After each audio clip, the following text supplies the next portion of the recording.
বজবজে ভাড়াবাড়ি থেকে ইঞ্জিনিয়ারিং ছাত্রীর মৃতদেহ উদ্ধার, চাঞ্চল্য এলাকায়।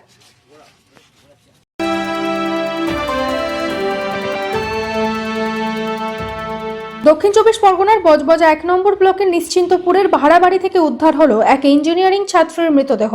মৃতার নাম দীপা পাল, বয়স আনুমানিক 22 বছর। তিনি পূর্ব বর্ধমানের কাটোয়ার বাসিন্দা এবং বিবিআইটি ইঞ্জিনিয়ারিং কলেজের 3য় বর্ষের ছাত্রী ছিলেন। প্রায় 6 মাস ধরে জিমস হাসপাতালের বিপরীতে ওই বাড়িতেই ভাড়া থাকতেন দীপা। 2 দিন আগে তার মা বাড়ি ফিরে যাওয়ার পর তিনি একাই ছিলেন। বুধবার সকালে দীপার সঙ্গে যোগাযোগ করতে না পেরে তার মা বাড়ির মালিককে ফোন করেন। এরপর বাড়ির মালিক বারবার ডাকাডাকি করেও সাড়া না পেয়ে প্রতিবেশীদের সঙ্গে নিয়ে দরজা ভাঙেন। ঘরের ভিতর দীপাকে ঝুলন্ত অবস্থায় দেখতে পান তারা। খবর পেয়ে বজবজ থানার পুলিশ ঘটনাস্থলে পৌঁছে তাকে হাসপাতালে নিয়ে গেলে চিকিৎসকেরা তাকে মৃত বলে ঘোষণা করেন। পরে দেহটি ময়নাতদন্তের জন্য পাঠানো হয়েছে। অস্বাভাবিক মৃত্যুর মামলা রুজু করেছে পুলিশ। সূত্র খবর, দীপার সঙ্গে এক যুবকের প্রেমের সম্পর্ক ছিল এবং 2 পরিবারের সম্মতিও ছিল। তবে মৃত্যুর সঙ্গে ওই সম্পর্কের কোনো যোগ রয়েছে কিনা তা এখনো স্পষ্ট নয়। ঘটনার প্রকৃত কারণ জানতে তদন্ত চালাচ্ছে পুলিশ।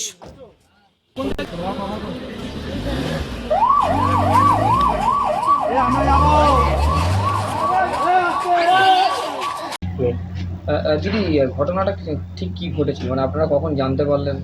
জানতে পারলাম বলতে আমি তখন চড়িয়ালে গিয়েছিলাম, চড়িয়াল থেকে এসেছি যখন, তখন দেখি না ফোন বাজছে ঘরে। এবার ফোন ধরেছি, তখন বলছে যে দিদি ভাই আমার তো মেয়েকে অনেকক্ষণ ধরে মানে ফোন করছি, দরজাটা মানে খুলছে, মানে ফোন ধরছে না, করছি না, তুমি একবার দেখো দরজাটা মানে ডাকো না, ডেকে দেখো। তো আমি এবার অনেকক্ষণ ধরে আমিও তাহলে বলি তাহলে দেখি, এবার দরজা জানলা ফালে অনেকক্ষণ ধরে মানে চাপড়া, তুমি তো দরজা খুলছে না, তাহলে মানে ঘুমিয়ে টুমিয়ে পড়েছে। ও তো এমনিতেই ধরো 11:30টার সময় করে, 11টা 12টা এরকম মানে ওঠে ঘুম থেকে, এমনি ওর মা থাকলে ওঠে, ওর মা ডাকে খুব।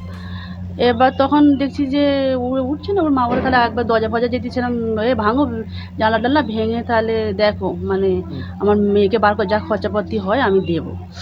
তা ভালো বলে ইট দিয়ে, মানে আমি তো একা পারিনি, আমার মানে যে স্টুডেন্ট আরও পাশে ভাড়া থাকে সে আর আমি। ঘটনা কি কারণে ঘটালো, মানে কারোর সাথে কোনো ঝগড়াঝাটি? মানে ও তো ঘর থেকে মানে বাইরে বার হয় না, ও মানে যখনই দিনের বেলা থাকে যাই, মানে ওর মা থাকলেও মানে ঘরের ওর মানে দরজা দেওয়া থাকে, বুঝতে পেরেছি। মানে ওর সঙ্গে মানে আমাদের অতটা মানে কথাটা তো হয় না। কিসের জন্য ঘটনাটা ঘটেছে এখনো না না, হ্যাঁ এটা বলতে পারছি না। কতদিন ধরে থাকতো? থাকতো বলতে 6 মাসের মতো এরকম হবে হয়েছে। হ্যাঁ, মা আর মেয়ে থাকতো? হ্যাঁ মা আগের দিন কি মা ছিল না, বাড়ি চলে গেছিল? না, মার মানতে ওর মায়ের শরীর খারাপ হয়েছিল বলতে ইনি মানে শিয়ালদায় করে ওর মাকে দিয়ে এসছে। এই পরশুদিন তার আগের দিন এরকম হবে। হ্যাঁ, মানে গতকাল যে ঘটনা ঘটেছে তখন ওর মার কি? না না না, ওর মা ছিল না, ও একাই ছিল। হ্যাঁ একাই ছিল। আপনার নাম? আমার মার নাম হচ্ছে শঙ্করী বাগ। আপনাদের বাড়িতে থাকতো তাই? হ্যাঁ হ্যাঁ। ঠিক আছে, কখন আপনারা জানতে পারলেন ঘটনা ঘটেছে?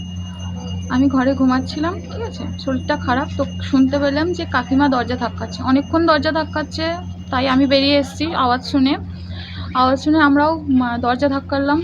জানালা প্রচণ্ড জোরে জোরে আওয়াজ করছি, কিন্তু সাড়া দিচ্ছে না। এদিকে ওর মা ফোন করে যাচ্ছে কন্টিনিউ, তারপরেও কিছু হলো না, ওর সারা শব্দ পাচ্ছি না। এদিকে শুনতে পাচ্ছি যে ওর ফোন বাজছে, ওর মা কন্টিনিউ ফোন করছে, একে ওর ফোন আসছে, আমরা বাইরে থেকে শুনতে পাচ্ছি।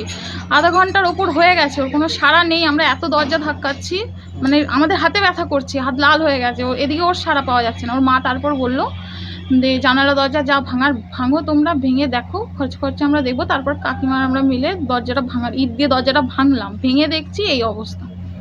কোথায় বাড়ি ছিল? ওর বাড়ি কাটোয়া। কোথায় পড়াশোনা করতে? বিবিআইটিতে পড়ে।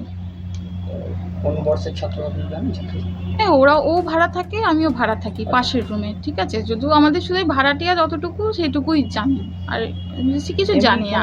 মানে কারোর সাথে কোনো ঝগড়া বা দেখো, বলতে ওর হচ্ছে নিজের মতো থাকে, ঘর থেকে একদমই বেরোয় না। আচ্ছা। আমরা তো হসপিটাল, আমাদের ডিউটি থাকে, আমরা বেরিয়ে যাই আবার ঘরে আসি, সবার সাথে কথাবার্তা বলি, কিন্তু ও একাই ঘরে থাকে। মানে কলেজ না থাকলে ও বেরোই না ঘর থেকে। 12টা 12:30 ঘুম থেকে ওঠে সকালে, এগুলো নর্মাল, তো এইগুলো আমরা এগুলোর খোঁজ নিই না। ওর মা কি থাকতো এখানে? হ্যাঁ, ওর মা থাকে, বাট ওর মা বলছে যে বাড়ি গেছে। তো ওর মা ফোন করছে অনেকক্ষণ থেকে, যে শরীর খারাপ বলেছে নাকি কাল মাকে, সেই জন্য ও কাকিমাকে ফোন করেছে যে দেখো একবার, ফোন ধরছে না। তো দরজা ধাক্কাচ্ছে, কাকিমা ফোন পাচ্ছে না কিছুতেই। তারপরে আমরা দরজা ফরজা খোলার চেষ্টা করে এই সব দেখতে পেলাম। কি নাম? মেয়েটার নাম দীপা।